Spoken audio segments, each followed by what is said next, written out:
Assalamualaikum. In this video, I will be telling how to place an intrauterine copper device inside as a mode of contraception. अब basically पता होना चाहिए जो intrauterine copper devices होती हैं two types की होती हैं. एक हमारे पास सिंगल लोब होती हैं, this is the thread of the intrauterine copper device, and other is multi lobe. As we can see this is the multi lobe, इसके मल्टीपल लोब्स हैं. So this is a multi-lobe intrauterine copper device. IUCD का ये पता होना चाहिए. It basically provides contraception for around 3 to 10 years, and it can also be used as an emergency mode of contraception. Mainly IUCD का याद रखना है कि IUCD को हम प्लेस कब करते हैं. अगर तो नॉर्मल menstrual cycle चल रही हो तो 5th डे आफ्टर menstruation, जो 5th डे आफ्टर पीरियड्स होता है उसमें प्लेस कर सकते हैं IUCD को. उसके अलावा during C-section we can place the IUCD device inside the female who wishes for contraception. Postpartum अगर देखा जाए तो पोस्टपार्टम विद इन 48 आवर्स हम प्लेस कर सकते हैं, and post placental after the delivery of placenta हम विद इन 10 मिनट्स पे इसको IUCD को इनसाइड प्लेस कर सकते हैं. अब इसको तरीका क्या होता है एंड इसके कुछ कॉन्ट्राइंडिकेशंस होती हैं. कॉन्ट्राइंडिकेशंस क्या होती हैं IUCD की? कॉन्ट्राइंडिकेशंस की ये है कि for example there is history of ectopic pregnancy, there is cervicitis, there is any thick vaginal discharge present, or there is history of ectopic pregnancy, any vaginal discharge, or there is copper allergy, cervicitis, and ये कि कोई fibroids हो या कोई uterine anomaly हो. So these are all the contraindications for the placement of intrauterine copper device. तो मैं ये वाली जो इंट्रायूट्राइन कॉपर डिवाइस है इसको प्लेस करूँगा, एंड इसके दो ही यूजेस हैं. एक तो it is use as a mode of contraception, दूसरा it can also treat your irregular menstrual bleeding.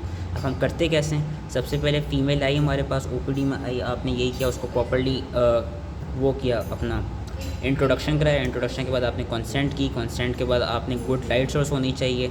Good light source के बाद आपने प्रॉपर्ली क्लीन एंड ड्रेप किया उस एरिया को. क्लीन एंड ड्रेप करने के बाद आपने करना क्या है, जो भी एक्सपोज साइट है जिधर हम प्लेस करेंगे उस जगह को आपने एक्सपोज कर दिया. उसके बाद आपने प्रॉपर्ली वो करना है, बाय मैनुअल वजाइनल एग्जामिनेशन करनी है to rule out any contraindications for the IUCD placement, जो कभी मैंने सारी बता दी. To rule out any fibroids, to rule out any congenital uterine malformation, and to rule out any thick vaginal discharge और any cervicitis. उसके लिए हमने की बाय मैनुअल वजाइनल एग्जामिनेशन.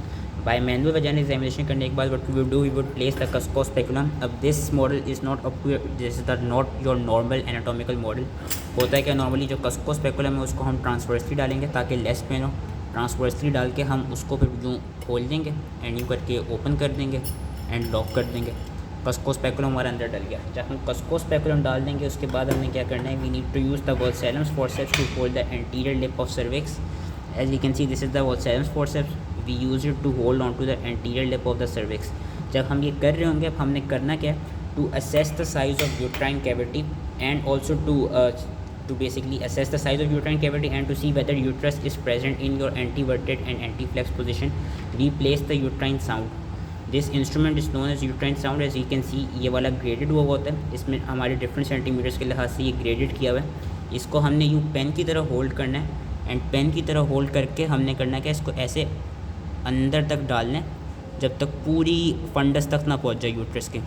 यूँ हम डालेंगे अंदर तक, और ये पूरा जब फंडस तक पहुंच जाएगा वी वुड सी या वी वुड डिटेक्ट, हमको ये पता करना होगा कि कितना सेंटीमीटर हो गया. अब जिस तरह अगर हम इसमें देखें तो ये यहाँ तक है, दिस इज़ 7 सेंटीमीटर, यानी हमको यूट्राइन कैविटी की जो लेंथ है दैट इज़ 7 सेंटीमीटर.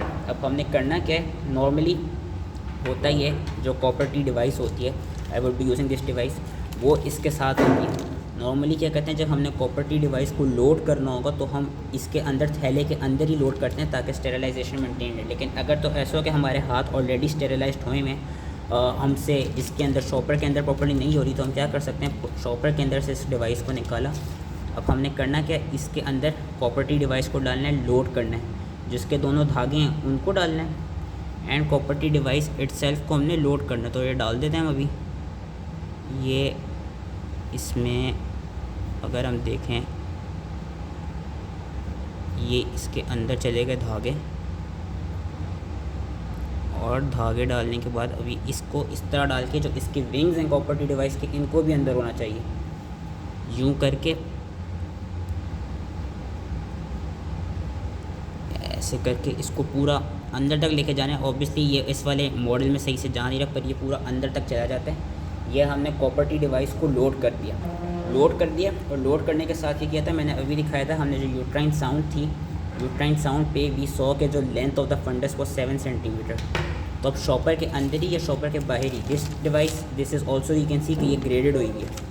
अब हम इसको क्या करेंगे, इसको हम 7 सेंटीमीटर तक लेके जाएंगे। फॉर एग्ज़ाम्पल ये मैंने यहाँ रखा हुआ है, इसमें मैंने चेक किया कि किधर 7 सेंटीमीटर आ रहा है, 7 सेंटीमीटर यहाँ पर आ रहा है। तो इसको उसको फ्लैंज को मैं 7 सेंटीमीटर तक लेके गया एंड 7 सेंटीमीटर तक मैंने कर दिया। ये वी कैन सी ये जो फ्लैंज है इसको मैंने 7 सेंटीमीटर तक कर दिया। अब मैंने क्या करना है, अब इसके थ्रू इसको इसके अंदर डालना है, ऐसे पूरा ये एंड तक लेके आना है एंड हमने कॉपर टी डिवाइस को डालना है अंदर। इस तरह करके हम कॉपर टी डिवाइस को अंदर ओहो ये पहले से खुल गई। वैसे नॉर्मली होता है कि कॉपर टी डिवाइस को हम अंदर तक डालते हैं, या मैं दोबारा करके दिखा देता हूँ 1 मिनट।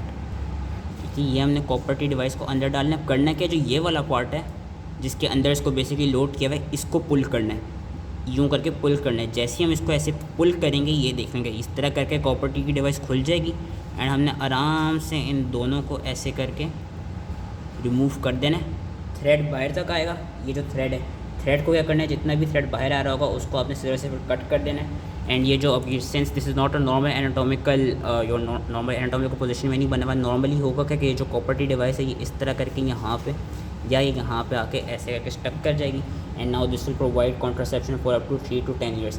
इसकी कॉम्प्लिकेशंस क्या हो सकती हैं इस प्रोसीजर्स की कॉम्प्लिकेशन ये हो सकती है कि since copper T device is your foreign object, it can cause haemorrhage, it can cause septicaemia, this device can be misplaced and this device can also be expelled. तो ये इसकी कुछ कॉम्प्लिकेशंस हैं, haemorrhage, misplaced, expulsion of the IUCD device, infection भी cause करा सकती है, साथ में ये सेप्सिस कॉज करा सकती है। So this was the whole IUCD की इंसर्शन। इसके बाद करेंगे यही, हम जब इसको निकाल लेंगे हम बाद में हमारा कस्कोस्पेकुलम डाला होगा, कस्कोस्पेकुलम को भी निकाल लेंगे और जो हमारा वॉल्सेलम फोर्सेप्स था उसको भी हम ईज़िली निकाल के पेशेंट को फिर हम थैंक यू करके बेच देंगे और उसको पेशेंट को कहते रहेंगे कि अपना जब वो आना चाहे तो वो फॉलोअप के लिए आ सकती है टू सी वेदर उसकी कॉपर टी डिवाइस प्रेजेंट है या नहीं है।